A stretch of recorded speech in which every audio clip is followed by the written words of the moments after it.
நான் உங்கள் கேரன்க்யூர் acupuncture principal Mahesh, தமிழகத்தின் முதல் டிசிஎம் அக்குபஞ்சர் அகாடமியிலிருந்து உங்கள் அனைவரையும் இந்த டங் டயக்னோசிஸ் என்று சொல்லக்கூடிய நாக்கு பரிசோதனை பயிற்சி வகுப்பிற்கு, அறிமுக பயிற்சி வகுப்பிற்கு அன்புடன் அழைக்கின்றோம்.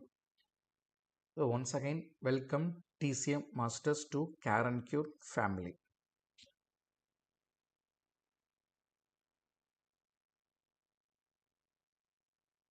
ஸோ ஏன் இந்த இடத்துல நான் எல்லாரையுமே டிசிஎம் மாஸ்டர்ஸ் அப்படின்னு சொல்லி ஒரு குறிப்பு சொல்கிறேன் அப்படின்னா, நாம் இன்று சிகிச்சை அளிக்கக்கூடிய அக்குபஞ்சராக இருக்கட்டும், கப்பிங்காக இருக்கட்டும், ட்வினாவாக இருக்கட்டும், குவாஷா அப்படின்னா ஸ்கிராபிங் டெக்னிக், இந்த பாதகூசா அல்ல, உடம்பில் செய்யக்கூடிய குவாஷா, இது எல்லாமே டிசிஎம் என்னும் சொல்லக்கூடிய சீன பாரம்பரிய மருத்துவத்தின் கீழ் வரக்கூடிய சிகிச்சை முறைகள். இன்னைக்கு பிசியோதெரபி அப்படின்னு ஒரு சிகிச்சை முறையை எடுத்துக்கிட்டோம் அப்படின்னா, அது எந்த மருத்துவத்திற்கு சொந்தமான ஒரு சிகிச்சை முறை என்றால் அது அலோபதி என்னும் சொல்லக்கூடிய ஆங்கில மருத்துவத்தின் சிகிச்சை முறை. வர்மம் அப்படின்னு எடுத்துக்கிட்டோம் அப்படின்னா, இந்த வர்மம் என்பது சித்தா என்னும் மருத்துவத்தினுடைய வெளிப்புற சிகிச்சை முறைகள். இன்று பஞ்சகர்மான்னு சொல்லக்கூடிய நசியமாக இருக்கட்டும், அபியங்கமாக இருக்கட்டும், விரேச்சனமாக இருக்கட்டும், வமனமாக இருக்கட்டும், கிளி ஒத்தடமாக இருக்கட்டும், இது எல்லாமே ஆயுர்வேதம் என்னும் மருத்துவத்தின் கீழ் வரக்கூடிய சிகிச்சை முறைகள். அதே போல் ஹிஜாமான்னு சொல்லக்கூடிய சிகிச்சை முறை, லீச் தெரப்பி, இது எல்லாமே யுனானி மருத்துவத்தின் கீழ் வரக்கூடிய சிகிச்சை முறைகள். லீச் தெரப்பிங்கிறது நம்ம ஆயுர்வேதத்திலும் வரும். ஸோ ஒரு மருத்துவத்தின் கீழ் வரக்கூடிய சிகிச்சை முறைகள் தான் இது எல்லாமே. அதே போலத்தான் அக்யூபஞ்சராக இருக்கட்டும், கப்பிங்காக இருக்கட்டும், மாக்ஸாவாக இருக்கட்டும், குவாஷாவாக இருக்கட்டும், ட்வினா மசாஜாவாக இருக்கட்டும், இது எல்லாமே டயட்ரி ரெக்கமெண்டேஷன்ஸ், ஹெர்பல்ஸ், இது எல்லாமே டிசிஎம் என்னும் மருத்துவத்தின் கீழ் வரக்கூடிய சிகிச்சை முறைகள். அப்போ யாராவது நம்ம என்ன மருத்துவத்தை ப்ராக்டிஸ் பண்ணிட்டு இருக்கோம்னு கேட்டால் நாம் சொல்லக்கூடிய பதில் டிசிஎம், பாரம்பரிய சீன மருத்துவத்தை தான் நான் ப்ராக்டிஸ் பண்ணிட்டு இருக்கேன். அதில் என்னுடைய சிகிச்சை முறை நான் கையாளுவது அக்குபங்க்சர். ஸோ இதுதான் நம்முடைய பதிலாக இருக்கணும்.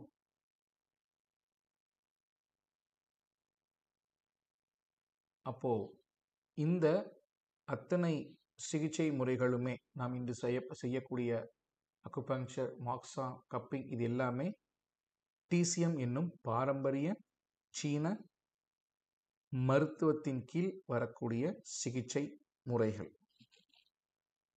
இன்று உலகளாவிய இந்த பாரம்பரிய சீன மருத்துவம் எல்லா நாடுகளிலும் ப்ராக்டிஸ் செய்யப்படுகின்றது டிசிஎம்ங்கிற பேரில். ஸோ அதில் இன்று சிறந்து விளங்கக்கூடிய இந்த பாரம்பரிய சீன மருத்துவத்தில் எல்லா நாட்டிலும் மிகவும் சிறப்பாக இருக்கக்கூடிய ஒரு சிகிச்சை முறை எதுனா அது இந்த அக்குபங்க்சர். ஸோ அந்த அக்குபங்க்சர் மருத்துவத்தை, சிகிச்சை முறையை கையாளக்கூடிய உங்கள் அனைவருக்கும் என் மனமார வாழ்த்துக்களை தெரிவித்துக் கொண்டு இந்த வகுப்பிற்குள் நான் செல்கின்றேன். Traditional Chinese medicine, the abbreviation for TCM, traditional Chinese medicine. So இந்த ட்ரெடிஷ்னல் சைனீஸ் மெடிசன்ஸ்க்குன்னு நிறைய கோட்பாடுகள், நிறையான்னு சொல்ல முடியாது, 2 கோட்பாடுகள் இருக்குது. ஒன்று பஞ்சபூத தத்துவம், இன்னொன்று நம்மளுடைய இன் யாங் தத்துவம். ஸோ நிறைய பேர்கிட்ட கேட்கும்போது, சார் எனக்கு இந்திய அக்குபஞ்சர் தான் தெரியும், பாரம்பரிய அதாவது டிசிஎம் தெரியாது அப்படிம்பாங்க. So try to understand acupuncture அப்படிங்கிறது த ஒன், ஒரே ஒரு மருத்துவம் தான். அதில் இந்திய acupuncture, Germany acupuncture, Sudan acupuncture, Africa acupuncture அப்படிலாம் கிடையாது. அக்குபஞ்சர்னா the one, that is called TCM method of acupuncture. இதில் பஞ்சபூத தத்துவத்தின் அடிப்படையில் மட்டும் செய்யக்கூடிய ஒரு விஷயங்களை மட்டும்தான் நம்ம இங்கே இந்திய அக்குபஞ்சர்னு அழைக்கிறோம். அது நமக்கு நாமளே வைத்து கொண்ட பெயரை தவிர அப்படி ஒரு சிகிச்சை முறை அப்படி கிடையாது. ஸோ நீங்கள் இந்திய அக்குபஞ்சர் முறையில் எடுத்துக்கிட்டாலையும் LU11 தான் லாஸ்ட் பாயிண்ட். டிசிஎம்ல எடுத்தாலும் LU11 தான். இந்திய அக்குபஞ்சர்லேயும் 361 புள்ளிகள் தான், டிசிஎம்லேயும் 361 புள்ளிகள் தான். என்னன்னா டிசிஎம் என்பது முழு கட்டமைப்பு கொண்ட ஒரு சிலபஸ், அவ்வளோதான். So don't confuse. எனக்கு இந்திய அக்குபஞ்சர் தான் தெரியும், அப்புறம் கிளாசிக்கல் அக்குபஞ்சர் தான் தெரியும், அப்புறம் என்னமோ சொல்லுவாங்க கிளினிக்கல் அக்குபஞ்சர் தான் தெரியும். இதெல்லாம் அப்படி கிடையாது. எல்லா அக்குபஞ்சர்லையுமே கான்செப்ட் ஒன்று தான், அதோடைய ஃபிலாசபி ஒன்று தான். நம்ம இதுக்கு ஒவ்வொரு பெயர் முறைகளை வைத்துக் கொள்கின்றோம், அவ்வளோதான். ஸோ கிளினிக்கல் அக்குபஞ்சர்னா என்னென்னா சிம்பிள். நாம் அன்னைக்கு நம்மளுடைய சித்த மருத்துவத்தில் மதுமேக நோயின்னு சொல்லுவோம். இன்னைக்கு அதை மாடர்ன் ப்ராக்டிஸில் டயபெட்டிக்னு சொல்கிறோம், சுகர்னு சொல்கிறோம். இதே போல தான் ஒரு சில சொற்களுக்கு மெடிக்கல் டெர்மினாலஜிக்கு பாரம்பரிய சீன மருத்துவத்தில் பேரை சொன்னோம்னா that is called DCM, that is called classical. அதே நோய்களுக்கு இன்றைய நவீன மருத்துவ சொற்களை பயன்படுத்துவோமே ஆனால் தட் இஸ் கால்டு கிளினிக்கல். அவ்வளோதான், பெரிய வித்தியாசம்லாம் கிடையாது. ஸோ எனக்கு இந்திய அக்குபஞ்சர் தெரியும், கிளினிக்கல் அக்குபஞ்சர் தெரியாது, அப்படிலாம் கிடையாது. கிளினிக்கல் அக்குபஞ்சர் அப்படிங்கிறது it's a syllabus, it's a நம்ம தெரிஞ்சுக்க வேண்டிய விஷயம். மற்றபடி கோட்பாடுகள், ட்ரீட்மெண்ட் மெத்தட் எல்லாமே ஒன்று தான்.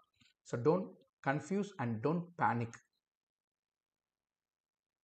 ஸோ ஒரு மருத்துவத்தினுடைய உயிர் நாடி வேர் எங்கே இருக்குது அப்படின்னா அந்த மருத்துவத்தினுடைய நோய் அறிதலில் தான் இருக்கு.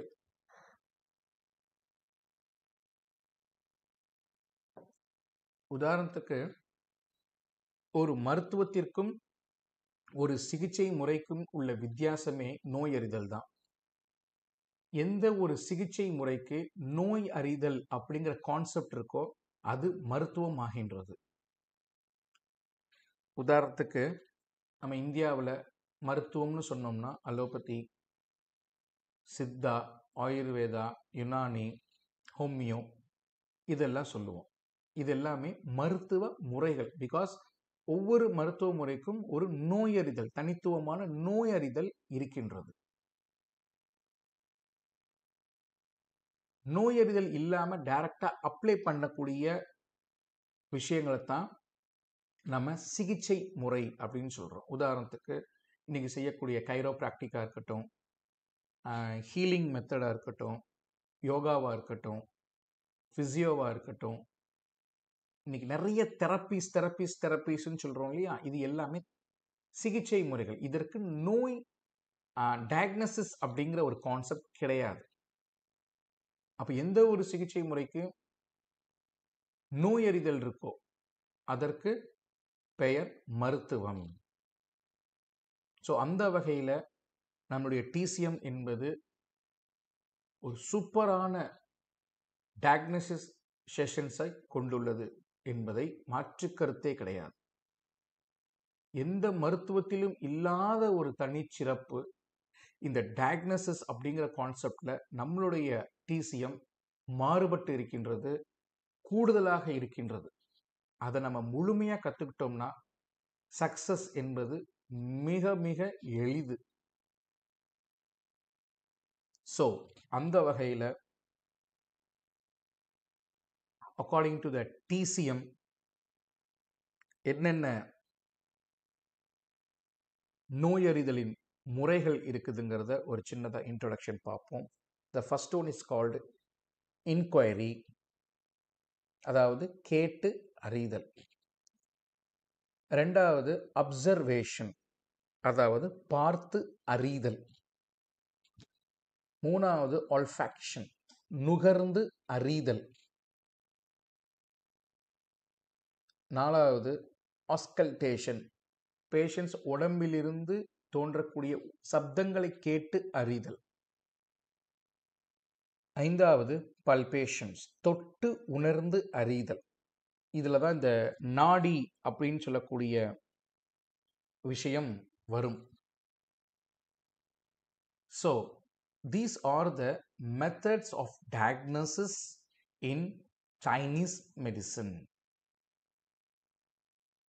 ஸோ இந்த கான்செப்ட் படி ஒரு பேஷண்ட்ஸ் கிட்ட நம்ம டயக்னோசிஸ் பண்ணோம்னா அந்த பேஷண்ட்ஸ்னுடைய ரூட் காசஸ் தெரியும். அந்த ரூட் காஸ் எந்த பேட்டர்ன்ஸில் வரும், அந்த பேட்டர்ன்ஸ்க்கு என்னென்ன பாயிண்ட்ஸ் செலக்ட் பண்ணணும், அந்த பாயிண்ட்ஸ்க்கு என்ன டைப் ஆஃப் நீட்லிங் பண்ணணும், செடேஷன் பண்ணுமா, டானிஃபிகேஷன் பண்ணுமா, அங்கே மாக்ஸா பயன்படுத்தணுமா பயன்படுத்த வேண்டாமா, அங்கே சில்வர் நீடில் பயன்படுத்தணுமா, காப்பர் நீடில் பயன்படுத்தணுமா, கொரியன் நீடில் பயன்படுத்தணுமா, கோல்டன் நீடில் பயன்படுத்தணுமா, இல்லை நீடிலே பயன்படுத்தாம வெறும் மாக்ஸா சிகிச்சை மட்டும் கொடுத்தா போதுமா, இல்லை பிஃபோர் கோயிங் டு அக்குபஞ்சர் அங்கே கப்பிங் கொடுத்துட்டு பண்ணணுமாங்கிற அந்த 8 பிரின்சிபிள்ஸை நம்ம இங்கே அப்ளை பண்ண முடியும். எப்போ டயக்னோசிஸ் செய்து கொண்டால் மட்டுமே. அந்த டிசீஸ் இன்டீரியராக இருக்கா எக்ஸ்டீரியராக இருக்கா, வந்திருக்கக்கூடிய நோய் உள்புறத்திலிருந்து தோன்றியதா இல்லை வெளிப்புறத்திலிருந்து வந்ததா, வந்திருக்கக்கூடிய நோய் எக்ஸஸ் கண்டிஷனில் இருக்கா இல்லை டிஃபிஷியன்சி கண்டிஷன்ஸில் இருக்கா, வந்திருக்கக்கூடிய நோய் இன்தன்மையா யாங் தன்மையா, குளிர்ச்சினால் வந்த நோயா வெப்பத்தினால் வந்த நோயா இல்லை எமோஷன்ஸ்னால வந்த நோயா இல்லை உணவுகளின் கோளாறுகளால் வந்தக்கூடிய நோயா இல்லை அவங்க எடுத்துக்கொண்ட மருத்துவத்தினால் வந்த நோயா, இப்படி ஒரு பேஷண்ட்ஸுடைய நோய்களை ஆராய்வதற்கு இந்த டயக்னோசிஸ் தான் நமக்கு ரொம்ப ரொம்ப ஹெல்ப்ஃபுல்லாக இருக்கும். So the methods of diagnosis, interrogation, enquiry, கேள்விகளை கேட்கறது. ஒரு பேஷண்ட்ஸ் வந்து உட்காந்தோன்னே நம்ம அவங்கள்ட்ட முதல்ல கேள்வி கேட்கணும். உங்களுடைய சீஃப் கம்ப்ளைண்ட் என்ன? ஆனால் நம்மள்ட்ட வர பேஷண்ட்ஸ் என்னமோ வந்தோடனே நம்மளை நாடி பார்த்து நீங்களே சொல்லுவீங்களாமே அப்படின்லாம் நம்மளை பரிசோதனை செய்வாங்க. ஓகே, இருந்தாலும் concept, the first position is enquiry, interrogation. பேஷண்ட்ஸுடைய டேட்டாஸை நம்ம கலெக்ட் பண்ணணும். அவங்களுடைய சீஃப் கம்ப்ளைண்ட் என்ன, அந்த நோய் எப்படி ஆரம்பிக்கும், எந்த டைமில் ஆரம்பிக்கும், எப்போ அக்ரிவேஷனாக இருக்கும், பகல்லையா இரவுலையா, அந்த நோயுடைய கேரக்டர் என்ன, அந்த நோயுடைய லொக்கேஷன் என்ன, அந்த நோய்களுக்கு நம்ம ட்ரீட்மெண்ட் கொடுக்கும் பொழுது உதாரணத்துக்கு எந்த விஷயம் அந்த நோய்களை அக்ரிவேட் பண்ணுது, எந்த விஷயம் அந்த நோயை ரிலீவ் பண்ணுது. உதாரணத்துக்கு தலைவலின்னு சொல்லுவாங்க. சார் எனக்கு தலைவலி வந்துச்சுன்னா நான் ஒரு டீ குடிச்சேன்னா எனக்கு சரியாக போகும் சார், நான் தூங்கி எழுந்திருச்சேன்னா எனக்கு சரியாக போகும் சார், இல்லை எனக்கு வாமிட் பண்ணால் சரியாக போகும் சார். அப்போ இந்த மாதிரி விஷயங்கள்லாம் அந்த நோயோட தன்மையை குறைக்குது. அதே தலைவலிக்கும் போது எனக்கு வெளிச்சத்தை பார்த்தா தலைவலி இன்னும் அதிகமாகும் சார், சவுண்டு கேட்டால் இன்னும் அதிகமாகும் சார். அப்போ அதை அக்ரிவேட் பண்ணுது. இன்னும் ஒரு சில பேருக்கு ஆவி பிடிச்சா அந்த தலைவலி சரியாக போகும். இப்படி என்ன மாதிரியான விஷயங்கள் அவங்களுக்கு அக்ரிவேட் பண்ணது குறைக்குதுங்கிறத நம்ம கேட்டு தெரிஞ்சுக்கலாம். அப்புறம் அவங்களுடைய ஜீரணத்தன்மை எப்படி இருக்கு, அவங்களுடைய இனப்பெருக்க மண்டலங்கள் எப்படி இருக்கு, ஒரு லேடிஸாக இருந்தால் அவங்களுக்கு பீரியட்ஸ் எப்போ இருக்கு, எத்தனை நாளைக்கு ஒரு முறை இருக்கு, எப்படி கலர்ஸ் இருக்கு, அதோடைய கன்சிஸ்டன்சி எப்படி இருக்கு, அங்கே என்ன மாதிரி ஸ்மெல்ஸ் வருது, அப்புறம் மஸ்கோஸ்கெலட்டல் அதில் வந்துச்சுன்னா பெயின் எங்கே இருக்கு, பெயின் ஒரே இடத்துல இருக்கா இல்லை பெயின் ஒரு இடத்துல தோன்றி இன்னொரு இடத்துக்கு பரவுதா, பெயின் வந்து எப்படி பிடிச்சி இழுக்கிற மாதிரி இருக்கா இல்லை சுருக்கு சுருக்குன்னு குத்துற மாதிரி இருக்கா. இப்படி பல கேள்விகளை நாம் கேட்டு தெரிந்து கொண்டு அதற்கான காரணத்தை அறிவதற்கு பேரு தான் டயக்னோசிஸ் பை இன்ட்ராகேஷன். தென் அடுத்தது அப்சர்வேஷன். அப்சர்வேஷன் என்ன? பார்த்து அறிதல். ஒரு பேஷண்ட்ஸ் நம்மளுடைய கேபின்குள்ள என்டர் ஆகும்போது அவங்க எப்படி நடந்து வராங்க, அவங்களுடைய தோற்றம் எப்படி இருக்கு, அவங்க வயதுக்கேற்ற தோற்றம் இருக்குதா,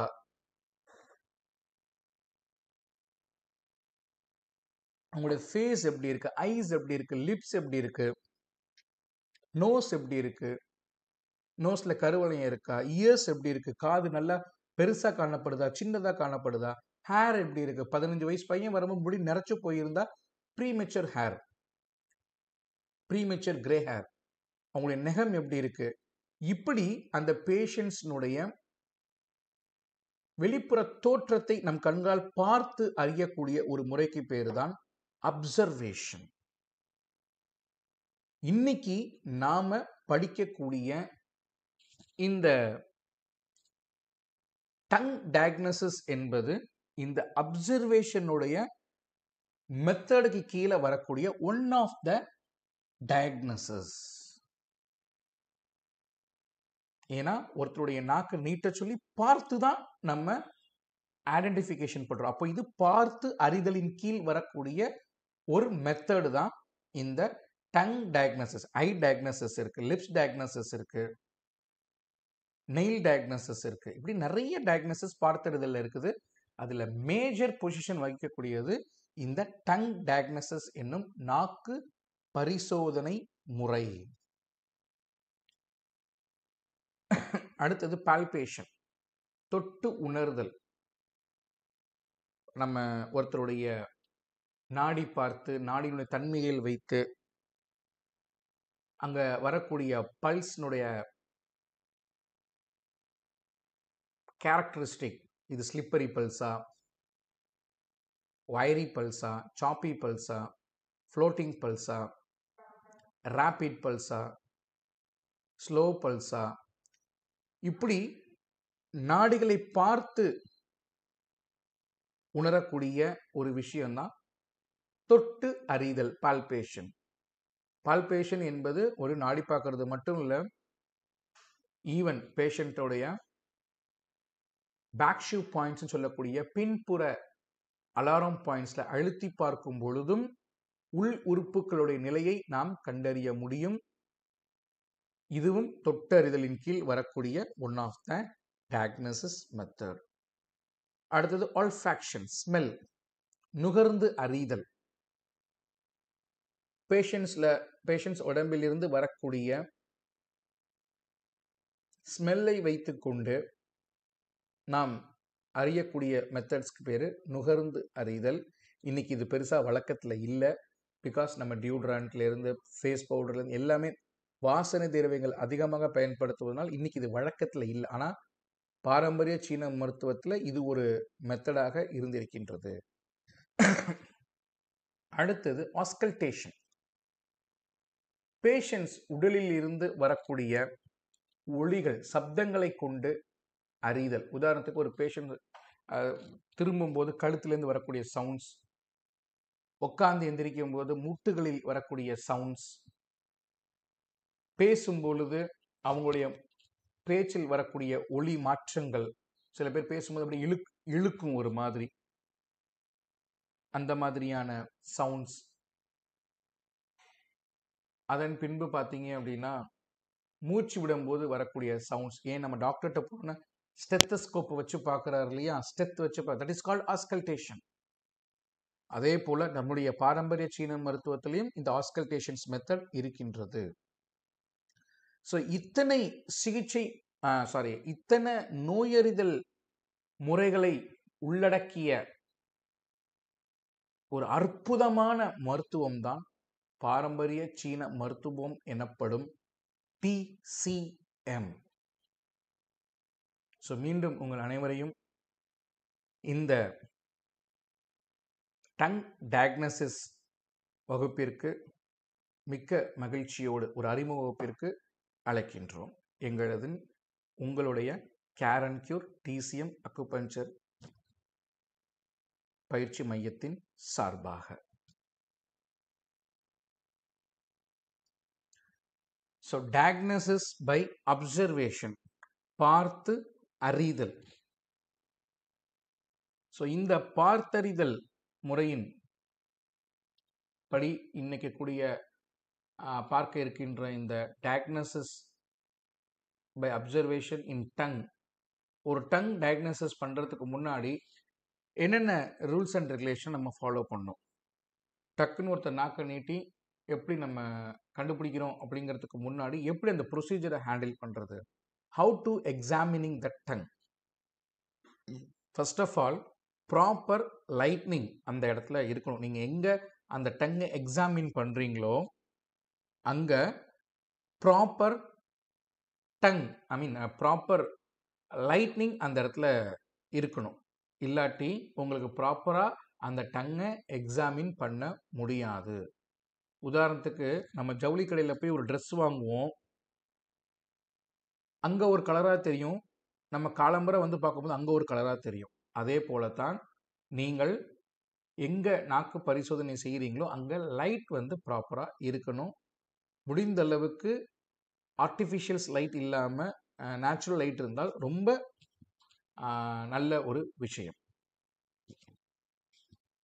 அதே போல் ஒரு பேஷண்ட்டை நாக்கை நீட்ட சொல்லும் பொழுது அந்த பேஷண்ட்ஸ் பார்த்தீங்கன்னா ரொம்ப நீட்ட மாட்டாங்க, அப்படியே கொஞ்சமாக நீட்டுவாங்க. அப்போ அவங்ககிட்ட நம்ம சொல்லணும், உங்களால் எவ்வளோ தூரம் நீட்ட முடியுமோ நாக்கை அவ்வளவு நீளமாக, அவ்வளவு பெரிதாக, அவ்வளவு வெளியே கொஞ்சம் நீட்டுங்க. One should ask the patient to extend the tongue as much as possible. கொஞ்சம் நல்லா நீட்டுங்க, உங்களை எவ்வளோ முடியுமோ அவ்வளோ தூரம் நீட்டுங்கன்னு நம்ம பேஷண்ட்ஸ் கிட்ட ரெக்வஸ்ட் வைக்கணும்.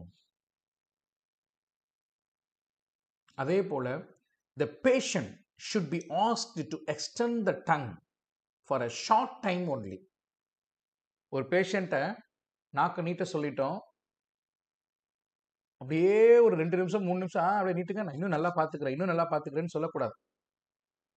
15 to 20 செகண்ட்ஸ் வரைக்கும் தான் பேஷண்ட்ஸை நாக்கை நீட்ட சொல்லணும். சார் அதுக்குள்ள நம்மளால எக்ஸாமின் பண்ண முடியுமா அப்படின்னு கேட்டால் கஷ்டம்தான். அப்போ என்ன பண்ணணும், திருப்பி நாக்கை உள்ளே எடுத்துக்கோங்க, ஒரு ஃப்ராக்ஷன் ஆஃப் செகண்ட்ஸ் ப்ரீத் பண்ணிக்கோங்க, திருப்பி நாக்கை வெளியே நீட்டுங்க அப்படின்னு திருப்பி நம்ம டைம் கொடுக்கணும். 15லேருந்து 20 செகண்ட்ஸ் வரைக்கும் தான் அவங்க நாக்கை நீட்டி இருக்கணும். அதற்கு மேலே ரொம்ப நீட்ட சொல்லக்கூடாது. பேஷண்ட்ஸ்க்கு இம்பேலன்ஸ் வந்து நாக்கு நடுங்க ஆரம்பிச்சிடும், அவங்களுக்கு ஒரு பெயின் மாதிரி ஒரு ஃபீல் வர ஆரம்பிச்சிடும், அவங்களுக்கு ஒரு டிஸ்கம்ஃபர்ட் இருக்கும். அப்போ அந்த இடத்துல கலர்ஸ் மாறுறதுக்கு சான்சஸ் இருக்கு, ஷேப் மாறுறதுக்கு சான்சஸ் இருக்கு. அப்போ நம்ம என்ன பண்ணணும், பேஷண்ட்ஸ் கிட்ட 15லேருந்து 20 நொடிகள் மட்டுமே அவங்கள நம்ம நாக்கை நீட்ட சொல்லி எக்ஸாமின் பண்ணணும்.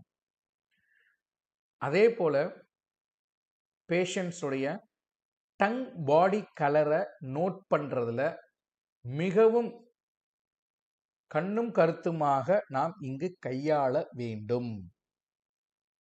It is also always necessary to take a great care when evaluating the tongue body's color. ஏன், அவர் வரும்போது இப்போதான் டீ குடிச்சிட்டு வந்திருப்பாரு, உங்களுக்கு வந்து எல்லோ கோட்டிங் இருக்கு அப்படின்னு சொல்லக்கூடாது. அவர் வரும்போது வெத்தலை பாக்கு போட்டிருப்பாரு, ஐயோ உங்க டங் ரெட் கலர்ல இருக்கு. அப்போ ஒரு பேஷண்ட்ஸ்க்கு நீங்க அப்பாயின்மெண்ட் கொடுக்கும்போது இன்னைக்கு டங் எக்ஸாமின் இருக்கு, டங் டயக்னோசிஸ் பண்ண போறீங்க அப்படின்னா பிஃபோராகவே எதுவும் கலர்ஃபுல்லாக சாப்பிட்டுட்டு வராதிங்க. அவர் வரும்போது ஒரு சர்பத் குடிச்சிட்டு வந்திருப்பாரு, இல்லை ஒரு வெத்தலை பாக்கு போட்டிருப்பாரு, ஒரு ஊறுகாய் சாப்பிட்ருப்பாரு, ஒரு சாஸ் சாப்பிட்ருப்பாரு, இல்லை முதல் நாள் நைட் சாப்பிட்டதனுடைய விளைவுகளாக இருக்கலாம்.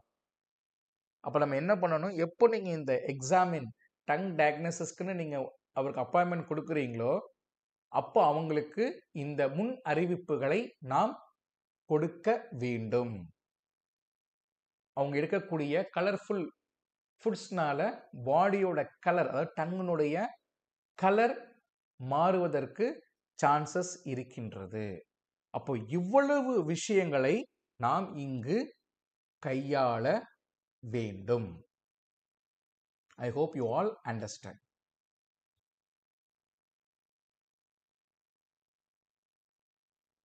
ஒரு பேஷண்ட்டுக்கு டங் டயக்னோசிஸ் பண்ணணும் அப்படின்னா முதல்ல கிளியர் லைட் அங்கே இருக்கணும்.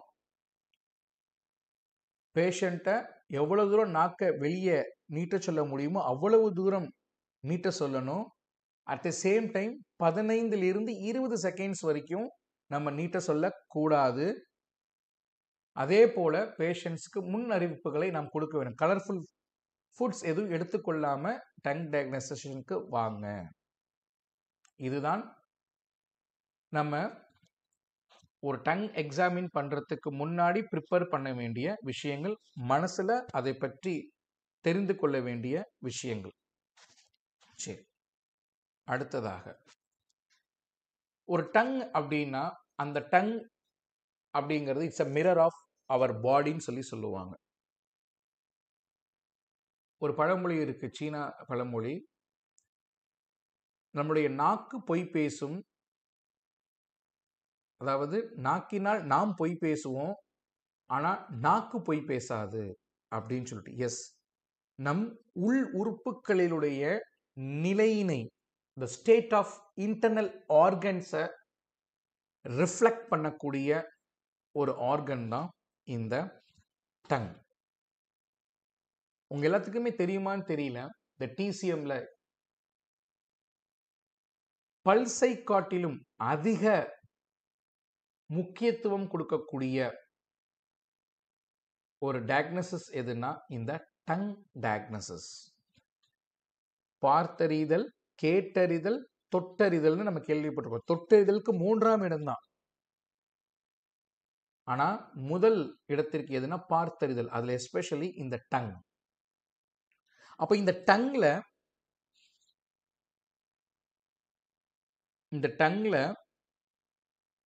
எந்தெந்த ஏரியாக்கள்ல எந்தெந்த உறுப்புகளுடைய பிரதிபலிப்பு இருக்கின்றது என்று நாம் பார்க்க வேண்டும். அதுக்கு முன்னாடி தெரிந்து கொள்ள வேண்டும். அதற்கு முன்னாடி ஒரு நாக்கினுடைய பகுதிகளின் பெயர்கள், the parts of the tongue அப்படின்னு சொல்லுவாங்க. the parts of the tongue. அதுல first one tip. tip என்றால் நுனி, tip. அந்த டிப்புக்கு மேல் உள்ள பகுதி front. tip of the tongue, front of the tongue. அடுத்தது sides of the tongue. இந்த sides of the tongue.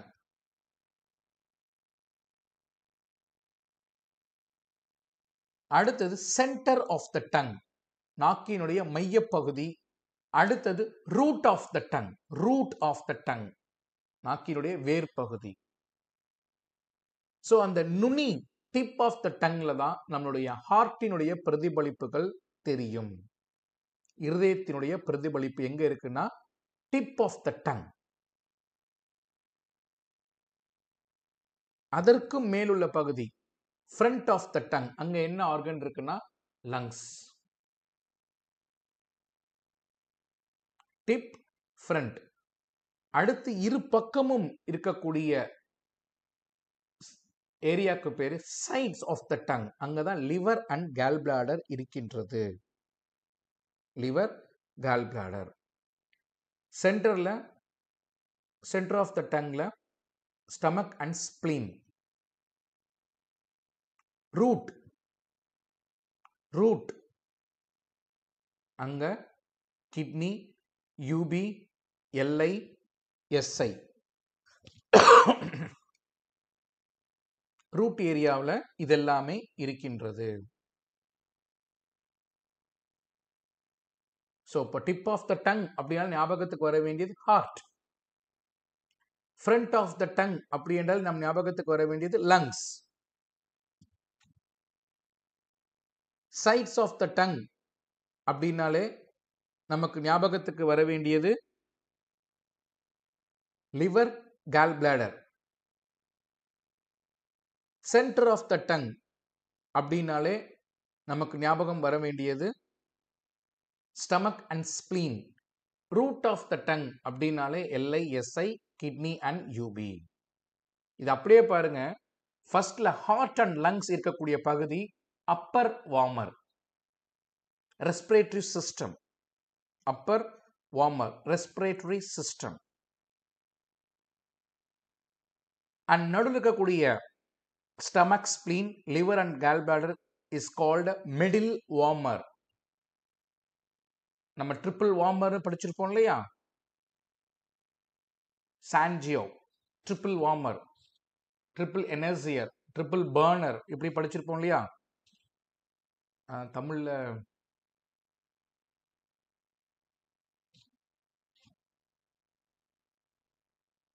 மூவெப்ப மண்டலம். எக்ஸாக்ட்லி. இந்த மிடில் இருக்கக்கூடிய ஏரியாக்கு பேர் தான் middle warmer. That is called digestive system. Digestive system. மேல் இருக்கிறது respiratory system. That is called upper warmer. And lower warmer is called as excretory system. கழிவு மண்டலம். அப்போ ஒரு பேஷண்ட் நாக்குடைய பார்க்கும்போதே சில மாறுதல்கள் ஏற்பட்டிருக்கும். எந்த இடத்துல ஏற்பட்டிருக்கு? அப்பர் வார்மர்லையா, மிடில் வார்மர்லையா, லோயர் வார்மர்லையா? அப்ப அப்பர் வார்மர்ல என்னென்ன ஆர்கன் இருக்கு? Heart and lung. மிடில் வார்மர்ல என்னென்ன ஆர்கன்ஸ் இருக்கு? Stomach and spleen, liver and gall bladder. And lower வார்மர்னு சொல்லக்கூடிய எக்ஸ்கிரேட்டரி சிஸ்டத்துல kidney, UB, SI and LI. So இந்த பகுதிகளில் ஏற்படக்கூடிய மாற்றத்தை வைத்துக் கொண்டுதான் இந்த உள் உறுப்புகளில் இந்த பிரச்சனைகள் இருக்குதுங்கிறத நாம டயக்னோசிஸ் பண்ண போறோம். இப்ப நுனி நாக்குல ஒரு மாற்றம், ஒரு கரும்புள்ளிகளா இருக்கலாம், வெடிப்பா இருக்கலாம், ஒரு ஒயிட் கலர் பேச்சஸா இருக்கலாம். அப்ப ஹார்ட் சார்ந்த பிரச்சனை. ஃப்ரண்ட் ஏரியாவில் ஒரு கிராக்கா இருக்கலாம், இல்ல ஏதாவது டாட்ஸ் இருக்கலாம், இல்ல கலர் கோட்டிங் இருக்கலாம், இல்ல தடித்து காணப்படலாம். அப்போ லங்ஸ் சார்ந்த பிரச்சனை. சைட்ஸ், அந்த நாக்கினுடைய இரு புறங்களில் இருக்கக்கூடிய சைட்ஸ்ல வரக்கூடிய பிரச்சனைகள், அங்க ஏதாவது வரக்கூடிய மாற்றங்கள், கலர் மாற்றம், நிறமாற்றம், அங்க ஏதாவது டாட்ஸ், கிராக்கு, அப்போ அது லிவர் அண்ட் கேல் பிளாடரை சார்ந்தது. சென்டர் ஆஃப் த டங்ல வரக்கூடிய மாற்றம், ஒரு கிராக்கா இருக்கலாம், புள்ளிகளா இருக்கலாம், ஏதாவது ஒரு மாற்றம், அப்ப அது அந்த உறுப்பை சார்ந்தது.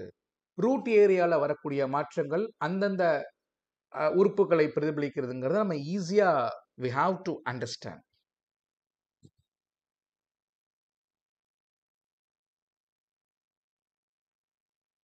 So this is called tongue area map. So ரொம்ப ஈஸி இந்த டங் டயக்னோசிஸ். பட் கான்செப்டை புரிஞ்சுக்கிட்டோம் அப்படின்னா, சரி எப்படி இந்த கான்செப்டை புரிஞ்சுக்கிறது? என்னென்ன வகையில இந்த கான்செப்டை புரிஞ்சுக்கிறது?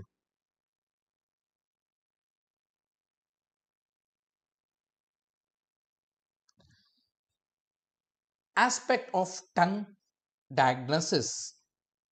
இந்த நாக்கு பரிசோதனை முறையோட ஆஸ்பெக்ட் மொத்தமே 4 தான். ஒருத்தருடைய நாக்கை நீட்டினாங்கன்னா அந்த நாக்கில் இருக்கக்கூடிய 4 விஷயங்களை நீங்கள் உற்று நோக்கினால் போதும், நீங்க ஈஸியா அந்த டங்கை டயக்னோசிஸ் பண்ணிடலாம். என்ன 4 விஷயம்? What are the 4 aspect?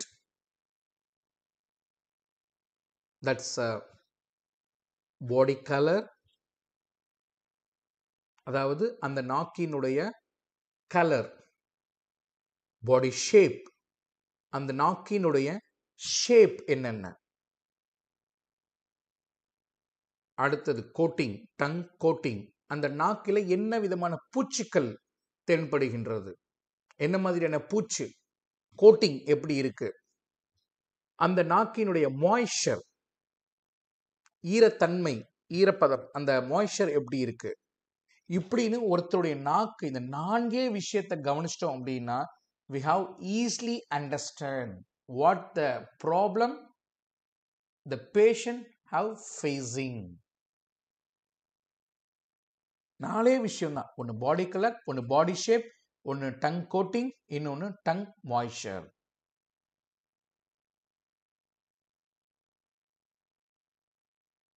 நாக்கு நீட்டுறாங்க, ஃபர்ஸ்ட் மைண்டுக்கு வர வேண்டியது கலர். என்ன கலர், என்ன ஷேப், என்ன மாதிரியான கோட்டிங், அங்க மாய்ஸ்சர் எப்படி இருக்கு, இருக்கா இல்லையா. இதத்தான் டங் டயக்னோசிஸோட கான்செப்ட், ஆஸ்பெக்ட். அதுல ஃபர்ஸ்ட் பாடி கலர். இந்த பாடி கலர் எதை இண்டிகேட் பண்ணுது? ஒருத்தருடைய நாக்கினுடைய கலரை வச்சு நம்ம எதெல்லாம் கண்டுபிடிக்கலாம்? அந்த பர்சன்ஸ்னுடைய ரத்தம் பிளட் எப்படி இருக்கு, நியூட்ரிட்டிவ் சீ எப்படி இருக்கு. நியூட்ரிட்டிவ் சீனா என்ன? நம்ம மெரிடியன்ஸ்ல ஓடுது இல்லையா சக்தி, நம்ம சக்தி ஓட்டப்பாதைன்னு சொல்றோம் இல்லையா, அந்த சக்தி ஓட்டப்பாதையில் ஓடக்கூடிய சக்தியினுடைய பெயர் நியூட்ரிட்டிவ் சீ, ஊட்டசக்தி, லைஃப் ஃபோர்ஸ், சீ. இது எப்படி, அதோடைய தன்மை எப்படி இருக்கு, இன் ஆர்கன்ஸ்லாம் எப்படி இருக்கு, கண்டிஷன்ஸ் எடுத்துக்கிட்டோம்னா அங்க ஹீட்டா இருக்கா, கோல்டா இருக்கா, இன்னால பாதிக்கப்பட்டிருக்கா, யாங்கால பாதிக்கப்பட்டிருக்காங்கிறத எது சொல்லிடும்? நம்முடைய கலர் சொல்லிடும். அப்போ ஒரு பேஷண்டோட டங்கோட கலர் எதெல்லாம் குறிக்குது? அந்த பேஷண்ட்ஸோடைய ரத்தத்தின் தன்மைகளை குறிக்கிறது, நியூட்ரிட்டிவ் சீயின் தன்மையை குறிக்கின்றது, கண்டிஷன்ஸை குறிக்குது. என்ன கண்டிஷன்? உள்ளுக்குள்ள ஹீட் இருக்கா, கோல்டு இருக்கா, இன்னால பாதிக்கப்பட்டிருக்காங்களா, யாங்கால பாதிக்கப்பட்டிருக்காங்களா, இது எல்லாமே கலர் இண்டிகேட் பண்ணக்கூடிய விஷயம். சரி, இந்த ஷேப் எதை இண்டிகேட் பண்ணுது? இந்த ஷேப் எதை தெரிவிக்குது? த சேம், ரத்தத்தினுடைய தன்மையை குறிக்கின்றது, நியூட்ரிட்டிவ் சீவின் தன்மையை குறிக்கிறது. அதே போல அந்த பேஷண்ட்ஸுடைய நோயின் தன்மையை குறிக்கின்றது. என்ன தன்மை தெரியுமா? டெஃபிஷியன்சியா, எக்ஸஸா? That means fullness or deficiency. அந்த பேஷண்ட்ஸுடைய நோய்க்கான காரணம் பற்றாக்குறையா அல்லது உபரியா? நம்ம எல்லாத்துக்குமே தெரியும் இல்லையா, குறைதலும் மிகுதலும் நோய். ஒரு பொருள் நம் உடம்பில் அதிகமாக இருந்தாலும் நோய், அது குறைந்தாலும் நோய். அப்போ அந்த பேஷண்ட்ஸுக்கு பாடியில் இருக்கக்கூடிய அந்த வைட்டல் சப்ஸ்டன்சஸ் சொல்லக்கூடிய சீயா இருக்கட்டும், பிளட்டா இருக்கட்டும், எசன்ஸா இருக்கட்டும், பாடி ஃப்ளூயிட்ஸா இருக்கட்டும், அது கண்டிஷன்ஸ் எக்ஸஸா இருக்கா, டிஃபிஷியன்சியா இருக்காங்கிறத ஷேப்பை வச்சு நம்மளால அண்டர்ஸ்டாண்ட் பண்ண முடியும். சரி, எதுக்காக இந்த டிஃபிஷியன்சி ஃபுல்னஸை நம்ம பார்க்கணும்? அப்பதான் உங்களால அந்த பேஷண்ட்ஸ்க்கு ட்ரீட்மெண்ட் புரோட்டோகால்ல நீடில செடேட் பண்ணணுமா இல்ல டானிஃபை பண்ணணுமா? அது என்ன சார் செடேஷன் டானிஃபிகேஷன்? இப்போ ஒன்றும் இல்லை, ஒரு பேஷண்ட்டுக்கு தூக்கமாக வந்துட்டு இருக்கு அப்படின்னா எனர்ஜி லெவல் லோவாக இருக்குன்னு அர்த்தம். அப்போ அந்த பேஷண்ட்ஸுக்கு நல்ல விட்டமின் டேப்லெட்ஸு டானிக்குன்னு கொடுத்து நல்லா தூக்கம் வராத மாதிரி எனர்ஜிக்காக மாற்றக்கூடியது. That is called tonification. Tonification. அதே பேஷண்ட்டுக்கு நைட்டான தூக்கம் வர மாட்டேங்குது, நிறைய சிந்தனை இருக்கு, நிறைய ஞாபகங்கள், நிறைய விஷயங்கள் மைண்டை போட்டு குழப்புது, இப்போ அவருக்கு செடேட்டிவ் ட்ரக்ஸ், அவரை காம் பண்ணக்கூடிய விஷயங்களை தான் செய்யணும். இதுதான் ஆங்கில மருத்துவம் செய்யறாங்களே. அதே போலதான் நம்மளும் ஒரு பேஷண்ட்ஸ் உள்ள இருக்கக்கூடிய சப்ஸ்டன்சஸ், அந்த நோய் எக்ஸஸாக இருந்தால் செடேஷன் சொல்லக்கூடிய நீட்லிங் டெக்னிக்கையும்,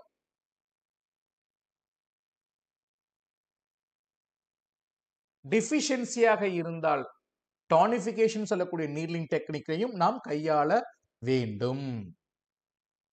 அப்போ அந்த பேஷண்ட்ஸுக்கு டிஃபிஷியன்சி கண்டிஷனா எக்ஸஸ் கண்டிஷன் நம்ம தெரிஞ்சுக்கணும்.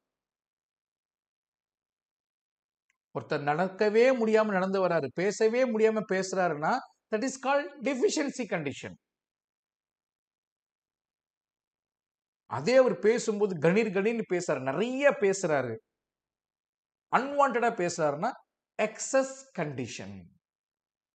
சரி, என் குழந்தை மந்தமா இருக்கு சார், டிஃபிஷியன்சி கண்டிஷன். சார், என் புள்ள துருன்னு ஒரு இடத்துல இருக்க மாட்டேங்கிறான் sir, that is called excess condition.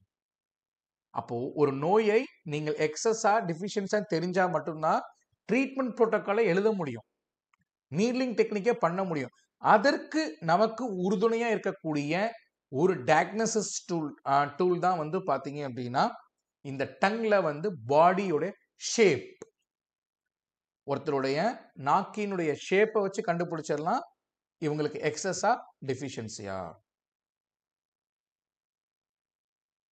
அடுத்தது கோட்டிங். இந்த கோட்டிங் எதை இண்டிகேட் பண்ணுது? யங் ஆர்கன்ஸ்லாம் எப்படி இருக்குங்கிறத இண்டிகேட் பண்ணுது. எஸ்பெஷலி ஸ்டமக் எப்படி இருக்குங்கிறத இண்டிகேட் பண்ணுது. Because stomach is the root for all the vital substances. Stomach is the origin of all vital substances. சீயா இருக்கட்டும், எசன்ஸா இருக்கட்டும், பிளட்டா இருக்கட்டும், பாடி ஃப்ளூயிட்ஸா இருக்கட்டும், ஈவன் மைண்டா இருக்கட்டும், stomach is the source. Stomach is the origin.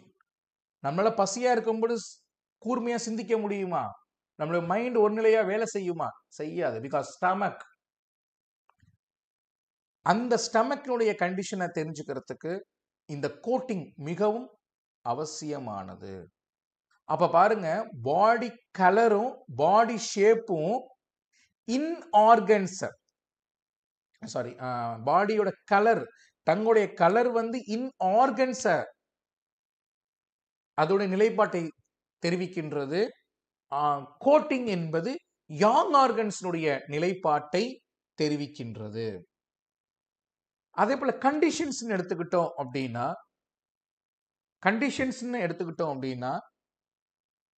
அந்த ஆர்கன்ஸ்குள்ள ஹீட் இருக்கா, கோல்ட் இருக்கா, எக்ஸஸ் இருக்கா, டெஃபிஷியன்சி இருக்கா. இந்த கலர்ல கோட்டிங் இருக்கு சார், அப்ப இது ஹீட்டுங்க. இந்த கலர்ல கோட்டிங் இருக்கு சார், அப்ப இது குளிர்ச்சிங்க. சரிங்க, அந்த கோட்டிங் எப்படி இருக்கு, என்ன டைப்ல இருக்கு? ஓ, இந்த டைப்ல இருக்கா, அப்ப அது எக்ஸஸ், ஃபுல்னஸ். ஓ, இப்ப இப்படி இருக்கா, அப்ப இது டெஃபிஷியன்சி. அதே போல மாய்ஸ்சர். ஒருத்தர் நாக்க நீட்டுறாரு, நல்லா மாய்ஸ்சரா தென்பட்டால் என்ன ப்ராப்ளம்? அப்படியே நாக்கு வறண்டு போய் காணப்பட்ட மாய்ஸ்சரே இல்லாம இருந்தா என்ன ப்ராப்ளம்? இது எதை குறிக்குதுன்னா நம் உடம்பில் இருக்கக்கூடிய லிம்பாட்டிக் சிஸ்டம் அப்படின்னு சொல்லக்கூடிய நம்ம பாஷையில சொன்னோம்னா பாடி ஃப்ளூயிட்ஸை குறிக்கின்றது. எப்படி பாடி கலரும் ஷேப்பும் பிளட்டை இண்டிகேட் பண்ணுதோ அதே போல இந்த மாய்ஸ்சர் எதை இண்டிகேட் பண்ணுது தெரியுமா? நம்மளுடைய பாடி ஃப்ளூயிட்ஸை இண்டிகேட் பண்ணுது. அப்போ நம்ம இனி வரக்கூடிய அப்கமிங் செஷன்ஸ்ல கலர் ஒரு 2 எக்ஸாம்பிள்ஸ், பாடி ஷேப்க்கு 2 எக்ஸாம்பிள்ஸ், இப்படி நம்ம பார்க்க இருக்கின்றோம்.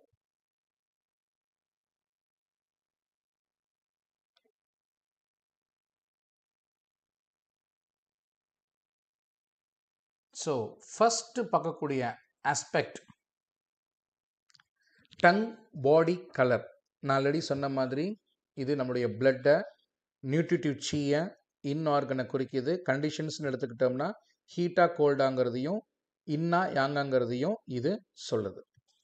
ஸோ என்னென்ன மாதிரியான கலர்ஸ் நம்ம நாக்கில் ரிஃப்ளெக்ட் ஆகும் அப்படின்னா pale, red, deep red, purple and blue. Pale, red, deep red, purple and blue. So ஒரு நார்மல் டங்கோடைய கலர் என்ன சார்? ஒரு நார்மல் பர்சனுடைய கலர் என்னன்னா பேல் ரெட்.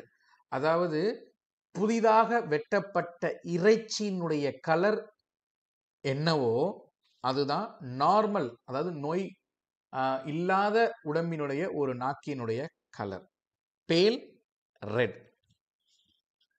ஸோ 5 கலர்ஸ் தான் ஒருத்தருடைய நாக்கில் நமக்கு தென்படும். ஒன்று பேல், ஒன்று ரெட்டு, ஒன்று டீப் ரெட், ஒன்று பர்பிள், இன்னொன்று ப்ளூ. ப்ளூ அப்படிங்கிறது நம்ம ஏசியன் ரேஸ்க்கு பெருசாக காணப்படாது. கோல்டு கண்டிஷன்ஸில், குளிர் பிரதேசங்களில் வாழக்கூடிய ரேசஸ் அவங்களுக்கு இது காணப்படும். இருந்தாலும் நம்ம தெரிஞ்சு வச்சுக்கணும். இன்கேஸ் நம்ம அப்ராட் போகிறோம், அங்கே ஒரு பேஷண்ட் பார்க்குறோம், இல்லை ஒரு அப்ராட் பேஷண்ட்ஸ் நம்ம ஊருக்கு வராங்கன்னா என்ன திடீர்னு ப்ளூ கலர்ல டங் இருக்கு, இதெல்லாம் நம்ம பார்த்ததே இல்லைன்னு யோசிக்க கூடாது. எனிவே, ஸோ இந்த டங் பாடி கலர்ல இருந்து இன்னைக்கு இந்த அறிமுக வகுப்புல நம்ம பார்க்கக்கூடிய ஒரு கலர் பேல் அப்படிங்கிற கலர் எடுத்துக்கிறோம். ஏன்னா இன்னைக்கு நம்ம பார்க்கக்கூடிய மெஜாரிட்டி ஆஃப் பேஷண்ட்ஸ்க்கு இருக்கக்கூடிய ஒரு கலர் எதுனா இந்த பேல் பேல் பேல் வெளரி போன நாக்கு.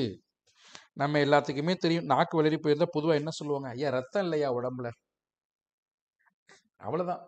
பிகாஸ் நமக்கே இப்ப தெரியும் இல்லையா, கலர் எதை இண்டிகேட் பண்ணுது, பிளட்டினுடைய தன்மையை இண்டிகேட் பண்ணுது, நம்ம பார்த்துட்டோம். அப்ப வெளரி போன நாக்கு ரத்தத்தினுடைய தன்மையை சொல்லுது. என்ன சொல்லுது, ரத்தத்தினுடைய அளவை தீர்மானிக்கல, நல்லா புரிஞ்சுக்கணும். ரத்தத்தின் அளவை தீர்மானிக்கல, ரத்தத்தினுடைய தன்மையை தான் இங்க தீர்மானிக்குது. நம்ம ஒன்னே சொல்லுவோம், ஆமா உங்களுக்கு ரத்தத்துல ரத்தம் ப்ராப்பரா இல்லையாமா, இல்லையே சார் நேத்தா நான் செக் பண்ணேன், எனக்கு ஆர்பிசிலாம் பர்ஃபெக்டா இருக்கு, அதெல்லாம் ஹீமோகுளோபின் லெவலாம் நிறைய இருக்கு, அப்புறம் ஏமா உனக்கு ஸ்கேண்டி பீரியட்ஸ் இருக்கு, ரத்தம் நிறைய இருந்தா ஃப்ளோ வரணும்ல. அவங்களுக்கு அது புரியாது. ஒரு விஷயம், ரத்தத்தினுடைய அளவு கரெக்டா இருக்கலாம், ஆனா அந்த ரத்தத்தில் இருக்கக்கூடிய சீனுடைய பிரசன்ஸ், ஆற்றல். இப்போ ஒரு 100 ml ரெயின் வாட்டர்ல இருக்கக்கூடிய சீ எப்படி இருக்கும், அதே 1 லிட்டர் கேன் வாட்டர்ல இருக்கக்கூடிய சீ எப்படி இருக்கும். அந்த பாட்டில் ஃபுல்லா 1 லிட்டர்ல தண்ணி இருக்கும், ஆனா அதுல சீ இருக்குமான்னு கேட்டா இருக்காது, ஆற்றல் இருக்குமான்னு கேட்டா இருக்காது. ஆனா 100 ml ரெயின் வாட்டர் மழை நீர்ல ஆற்றல் இருக்கும். இவ்வளவுதான் வித்தியாசம். சம்டைம் ஒரு சில பேஷண்ட்ஸ்க்கு ஆர்பிசியோட லெவலுமே அதுல தெரிய வரும். ஆனா நம்ம சொல்ல வேண்டியது, the presence of chi in our blood, அதுதான் பேல் டங்.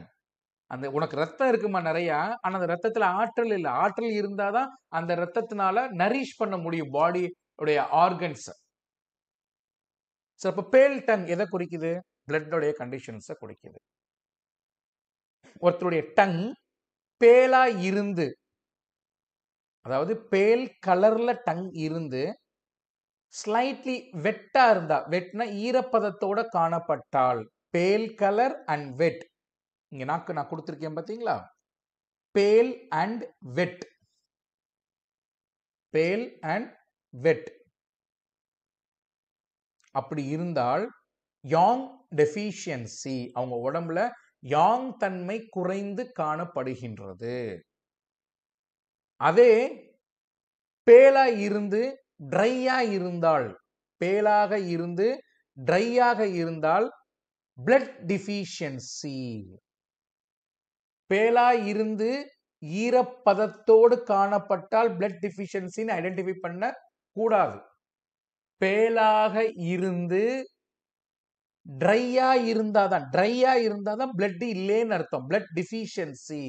அதர்வைஸ் பேலாக காணப்பட்டு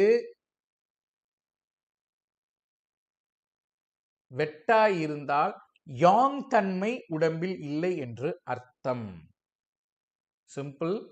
நீங்கள் உண்ணக்கூடிய உணவு இரத்தமாக மாறவில்லை என்று அர்த்தம். பிகாஸ் யாங் எனர்ஜி தான் நீங்க உண்ணக்கூடிய உணவை ஆற்றலாக மாற்றக்கூடிய ஒரு எனர்ஜி, இரத்தமாக மாற்றக்கூடிய எனர்ஜி, பாடி ஃப்ளூயிட்ஸாக மாற்றக்கூடிய எனர்ஜி. ஸோ நீங்க உண்ணக்கூடிய உணவு வயிற்றுக்குள்ள போதிலே அந்த ஸ்டமக்ல, அந்த ஸ்பிளீன்ல, எஸ்பெஷலி ஸ்பிளீன்ல யாங் தன்மை இல்லை அப்படின்னா அது இன்னொரு பொருளாக மாறவே மாறாது. அப்ப நாக்கு நீட்டுறாங்க, பேல் கலர், ஓகே. வெட்டா ட்ரையா, வெட்டா இருக்கு அப்ப யாங் டெஃபிஷியன்சி, ட்ரையா இருக்கு பிளட் டெஃபிஷியன்சி. சரி, அந்த நாக்கினுடைய சைட்ஸ் சொல்லக்கூடிய லிவர் ஏரியாவில் பேலாக இருந்து காணப்பட்டால், அந்த லிவர் ஏரியால மட்டும் பேலா இருக்கு அப்படின்னா that is called liverல blood deficiency. சரி, அப்ப நுனி நாக்குல டிப் ஆஃப் த டங்ல பேல் காணப்பட்டால் ஹாட் பிளட் டிஃபிஷியன்சி. அப்ப சென்டர் ஆஃப் த டங்ல மட்டும் பேலா காணப்பட்டுச்சு அப்படின்னா ஸ்பிளீன் பிளட் டிஃபிஷியன்சி. இவ்வளவுதான் டயக்னோசிஸ். அப்ப லிவர் பிளட் டிஃபிஷியன்சி அதுக்கு என்ன புரோட்டோகால் எழுதுங்க. டிப் ஆஃப் த டங் அங்க பிளட் டிஃபிஷியன்சி பேலா இருக்கு. ஹார்ட் பிளட் டிஃபிஷியன்சி நோட் பண்ணுங்க, புரோட்டோகாலை எழுதுங்க. ரெண்டு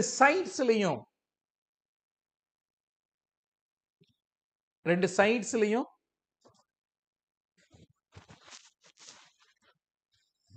பேலாக காணப்பட்டால் லிவர் பிளட் டிஃபிஷியன்சி புரோட்டோகால் எழுதுங்க. சென்டர் ஆஃப் த டங் அங்க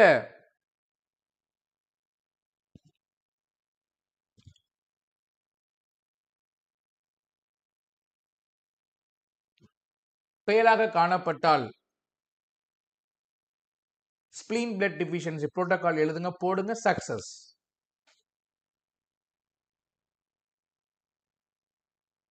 அப்போ நமக்கு லிவர் பிளட் டிஃபிஷியன்சினா என்ன, அதோடைய சிம்டம்ஸ் என்ன, இதெல்லாம் நம்ம பேசிக்கா படிச்சிருக்கணும். ஹார்ட் பிளட் ஒன்றும் இல்லை, லிவர் பிளட் டிஃபிஷியன்சி என்ன, லிவர்ல பிளட் இல்லைன்னா மென்சுரேஷன் ப்ராப்பரா வராது. ஓகேங்களா, லேடிஸா இருந்தாங்கன்னா நம்மளுடைய டெண்டான்ஸ் அண்ட் சினியூஸ் வந்து நரிஷ் ஆயிருக்காது. ஸோ சியாட்டிகா பெயின், நரம்பு மண்டலங்கள் சார்ந்த பிரச்சனைகள் இருக்கும்.